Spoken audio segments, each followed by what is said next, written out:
చాలా బాగుందమ్మా. అందరికి వేయమ్మా. తమ్ముడు నువ్వు కూడా వేసుకోరా, రుచి అదిరిపోయిందిరా. సరే.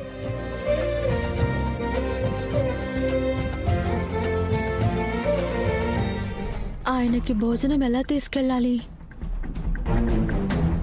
ఏమ్మా అనన్య, ఈరోజు మెనూ మొత్తం నువ్వే స్పెషల్ గా సిద్ధం చేసినట్టున్నావే. అవునత్తయ్య గారు, ఇక నుంచి ఈ బాధ్యత మొత్తం నాదే. మీరు ఏ రోజు ఏ మెనూ వడ్డించాలో చెప్పండి, స్పెషల్ గా నేనే రెడీ చేసి పెడతాను. సంతోషమమ్మా. అనన్య ఈ ఇంటి పెద్ద కోడలు. ఈ ఇంట్లో అందరి సంతోషాన్ని చూసుకోవాల్సిన బాధ్యత ముందు నీదేగా. బాధ్యత కాదు, పెత్తనం. ఈ ఇంటి పెత్తనం నాతో బాలత్తయ్యా.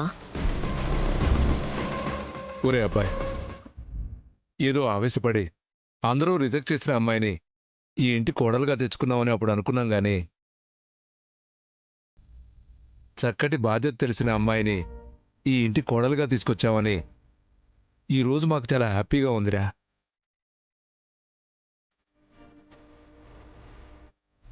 ఈ ఇంట్లో అడుగు పెట్టింది పరువు నిలబెట్టే కోడలు కాదు, ఈ కుటుంబ భవిష్యత్తుని కాటు వేయాలనొచ్చిన ఒక విషసర్పం.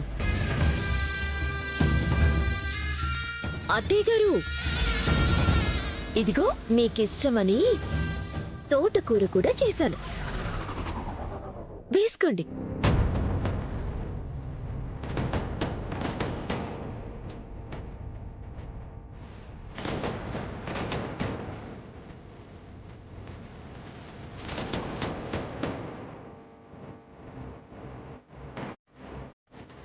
శరణ్య, అలా నుంచుని వడ్డించుకుంటావే?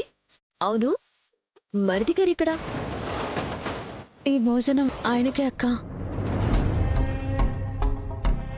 అదేంటమ్మా, అందరం కలిసి తింటున్నాం కదా, దర్శన్ కూడా పిలవకపోయావా?